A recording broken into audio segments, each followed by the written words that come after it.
Hi everyone, I'm Murray Whyte. I'm the art critic with the Boston Globe, and I hope you enjoyed My Rembrandt. I'm sure you did. I certainly did. We have this great privilege of having the opportunity to have a conversation with Oeke Hoogendijk, who is the director of the film, who captured all those amazing characters and scenes and places that I think most of us could only imagine being in our wildest dreams. And I think produced a really nuanced sort of view of this world that's both a world of passion and a world of kind of acquisitiveness.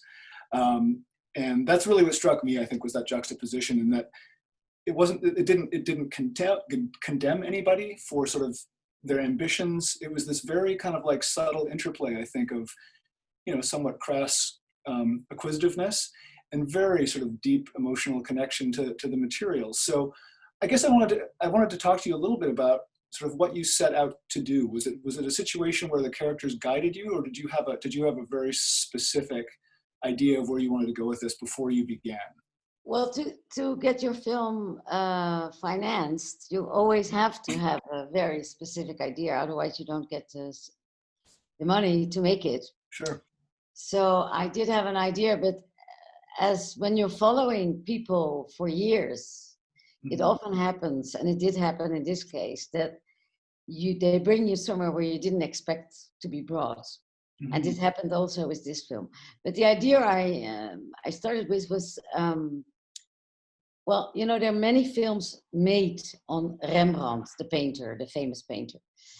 But how is it to have a Rembrandt in your own home? How is it to sell a Rembrandt? How is it to want a Rembrandt so much that you're willing to pay every price? So it was this high-leveled, very small, very exclusive world of Certainly. where it's happening, where everything is happening concerning Rembrandt. And that's really, it's only concerning a couple of people. And I think most of them were in the film.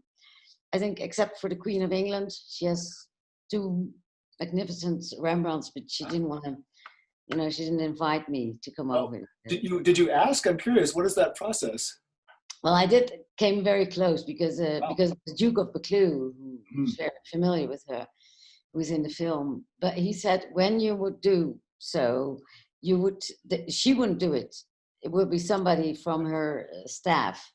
And I thought that's not a real thing. I should really, only if she would have, let me in, it would have been nice, but she wouldn't. Right. And she doesn't seem to know so much about Rembrandt, so right, I didn't have so much to say then. Right, fair enough.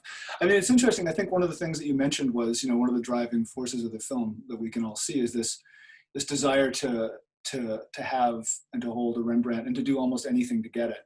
And I think what's really interesting is that desire is identical but expressed in different ways, whether you're acquiring it simply by cash or you're acquiring it as a museum.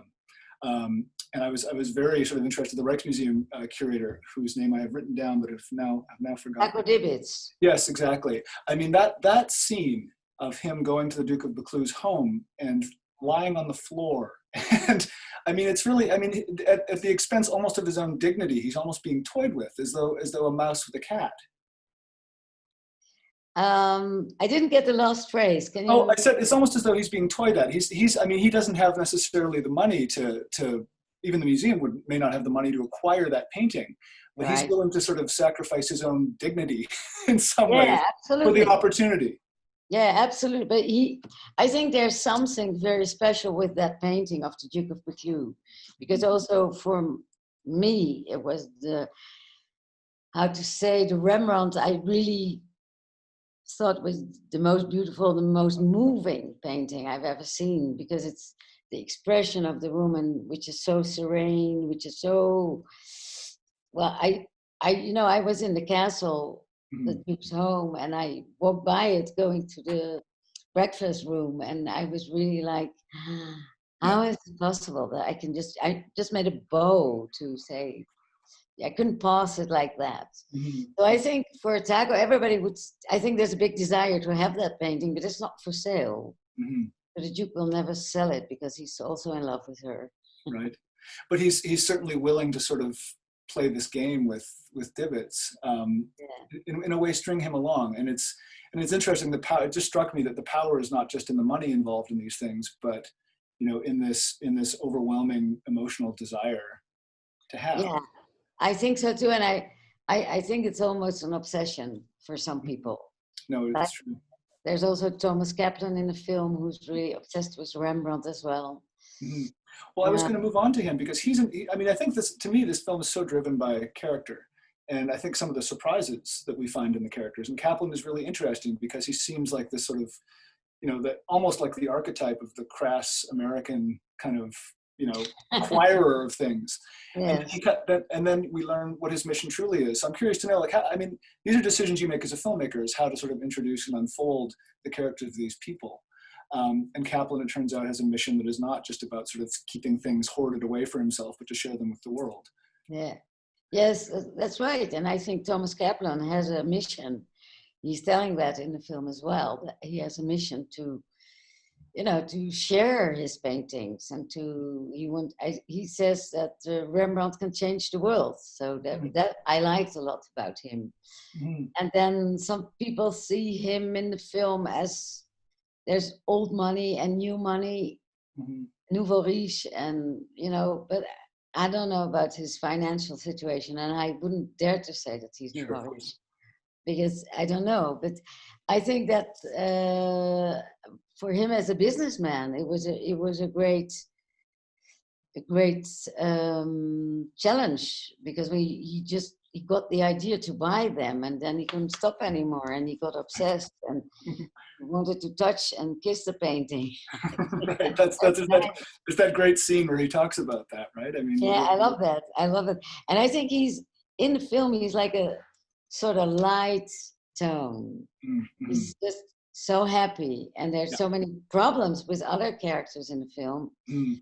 I think especially with Jan Six, that it's such a relief to look at Thomas Kaplan, because he's just so happy and sharing it, and as a Jew making friends in the Arab world and buy his paintings. So I like that. Yeah, he's a very interesting foil in that way, because there is kind of like an almost naive purity about his intention. Whereas, and we need to talk about Six, I think, because I can't really understand what motivates him beyond money, obviously, which is clear. But what a tremendous character. And I'm curious to know how you negotiated that much access with him. He was so candid and revealing. How does one get into that world and to that degree? I'm surprised he wasn't more guarded.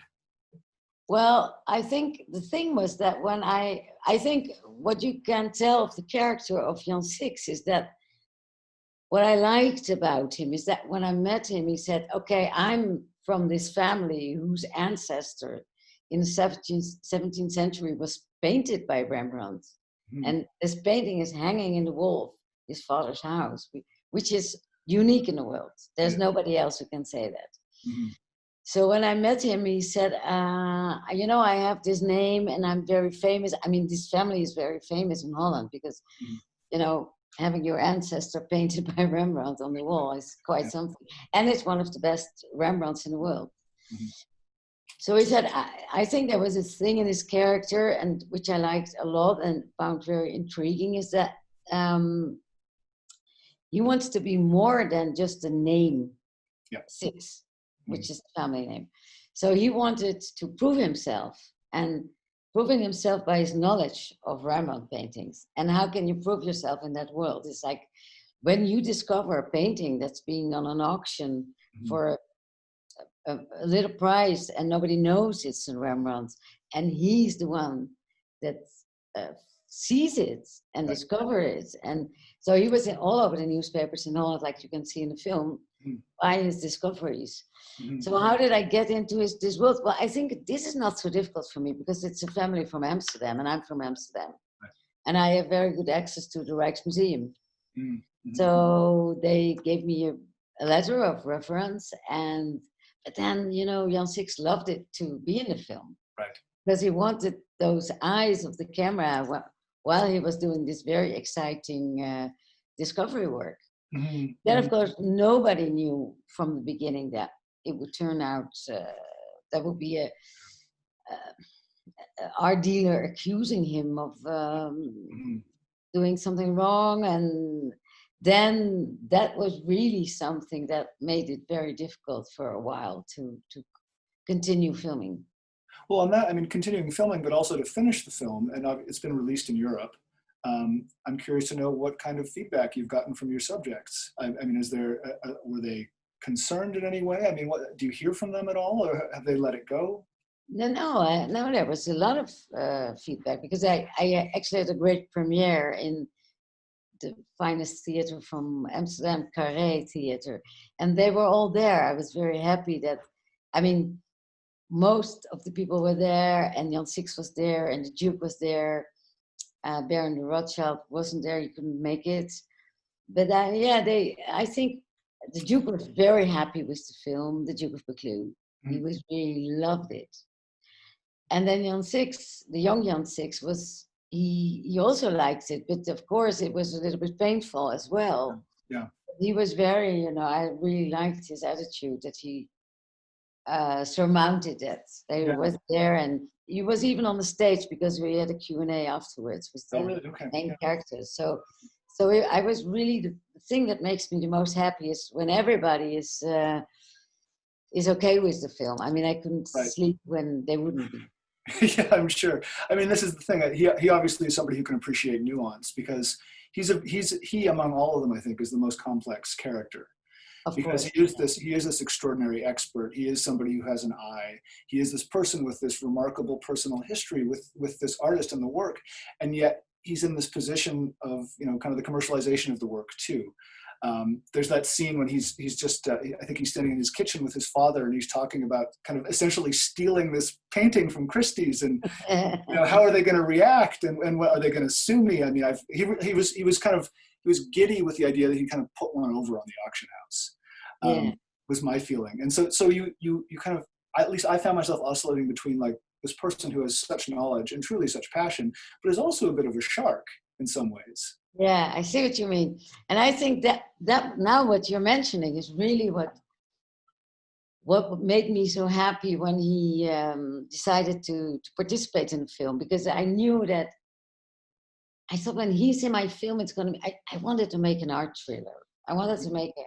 I thought, many films on Rembrandt are very educational, but very, it's you being educated. And I wanted to make a film that was sort of an art thriller. And when I met the young Jan Six, I thought, he's going to bring me there, because he's so into make it happen. He's so eager. He's so handsome and eloquent. And so I thought, this man is really gonna, and I must say, he didn't disappoint me at all. No, for sure. He's kind of like the archetype of the anti-hero, I almost feel. Yes. And I mean, what a find for a filmmaker, really, to sort of wrap a story around a character like that. Yeah, I think so. And in one of the reviews here in Holland, they said there were actually more films than one film in this film. So there were, I could have made a whole film on the L6. Right. Might you? Is that something that you might go back to? Is that, I mean, do you feel like this is territory that's done now? Or, I mean, because it is inexhaustible, it feels. I think it would be nice to make some more films on it, but I did have some other films going on, so I first have to finish them, and then. Okay, well, no pressure. I just want to talk a little bit about, I mean, there've been a couple of kind of high-profile films about art, not necessarily historical art, but I mean, my mind immediately sort of trips to something like The Price of Everything, for example, that came out a couple of years ago about the contemporary art world, which was, fascinating, but in my mind, a polemic. Really kind of like, incredibly rich people, potentially dubious art, and then the artists caught in between, because most of them are living. So that was a very different notion as to what you were doing. Were you sort of setting out deliberately to avoid that? Because it would have been very easy to say rich people buying incredibly expensive things, and isn't it all so awful? And that's not what your film says at all. Oh, no, not at all. No. I think, first of all, I never make a film. That's really one of my very strong beliefs, that you shouldn't make a film to put people off. If you do that, I mean, it would have been so easy for me because in the Of edit course. you can do everything. So, but I always want to give a tribute to people when I make a film because otherwise I wouldn't feel good. And I think also that's not what the documentary is about. Documentary is really about, I think when you look at it, you think, oh, wow, these people are so wealthy, they buy Rembrandts. But when you look in their hearts, Mhm. you get a whole different story, like the Duke of Buccleuch. Mhm. I mean, the first time I met him, I was surprised because he came to pick me up. And he came in his old corduroy trousers and his Range Rover, Yeah. very old Range Rover, by the way. And then It was in when the he film. showed, pardon? Oh, the old Range Rover was in the film. Yeah, you've Yes. seen it. That's right. That's right. And then he showed me the painting of the Old Woman Reading, which is one of the three most famous paintings of Rembrandt. Mhm. He was only apologizing for it hanging too high. Right. The light wasn't good, and I was saying, hey, I'm having the privilege here Yeah. to be shown to this wonderful Mhm. painting which I adore, and the Duke is apologizing. So what I'm trying to tell by this anecdote is that it's not like only wealthy people and they're having their own. I'm just trying to find out what's their problem, Yeah. what are they into. Right. No, exactly. And this is, I mean, this is obviously where the reading of the viewer comes into play. I mean, I tended to see the Duke and Kaplan as both of them defying my expectations. Kaplan becoming so generous with the public, and the Duke really sort of holding on to this thing in such a way that, I mean, really, he talks about sort of like the disaster of having a Da Vinci stolen from the castle, and that Yeah. being why the painting was hung so high. So for Yeah. him, it's really about holding on. And as you said, he'll never, ever sell it. I don't know if he loans it. I mean, that would be He something. does loan it, and I He does, think okay. the whole thing you saw with Taco Dibbits was also about Taco Dibbit Right. wanted to have it on loan, and he got it. Yes, that's right. Yes, yeah. So, But it's just, I mean, it's such a. This is what I mean about nuanced characters, is that they continually surprised me. They were very three-dimensional, where it would have been easy to cast them in a different way, I think. So that's, I mean, that's a tribute to what you were doing and the way that you were able to execute it. And I feel like, let me make one remark, which is funny. I read in one of the reviews that because Kaplan kisses his painting, his old woman, he kisses on the mouth. yes, shouldn't do that really, but then the interviewer asked the Duke, "Could you imagine to kiss your old woman on the mouth?"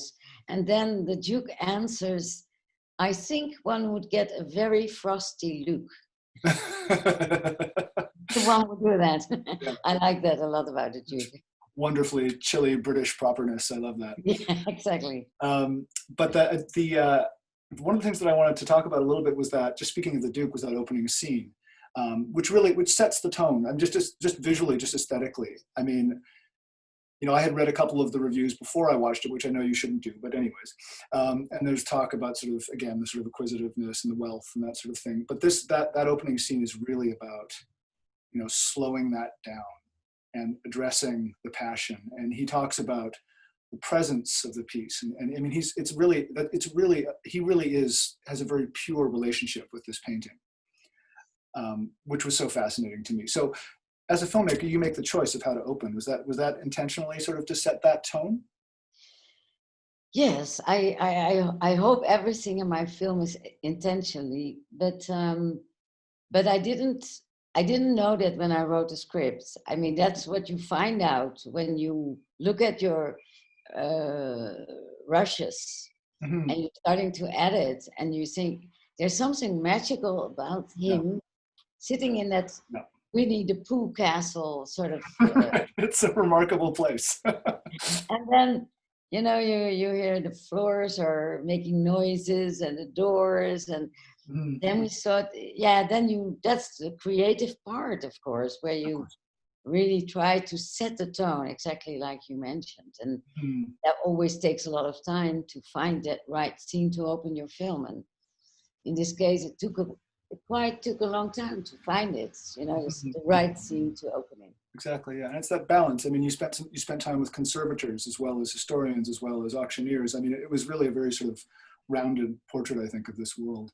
I'm getting a signal that we only have a couple of minutes left, and we haven't even talked about the Rothschilds yet. But Oh yeah, that's quite interesting too. I mean, that's very revealing of the museum process, I think, and you know, Yes. how they can be as cutthroat as any private collector, to say the least.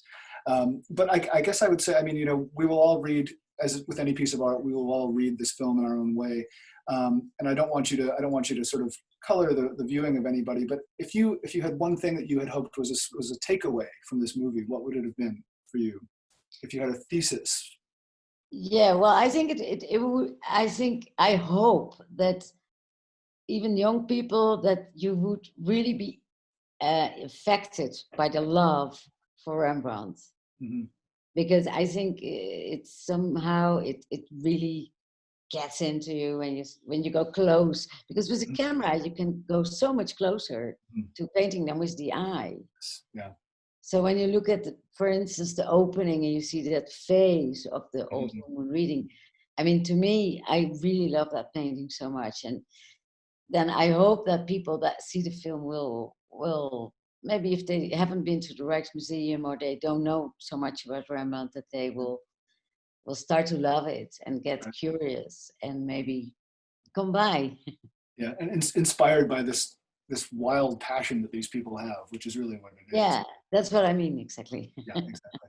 Well, I believe we are out of time, but Oeke, thank you so much for the time, and thank you for the film. We enjoyed it so much. My family Nice and I watched it yesterday. Thank you for the interview. Yeah, it was my pleasure. Okay. Thank you everybody for watching. Yeah. Goodbye. Thank you. Bye-bye.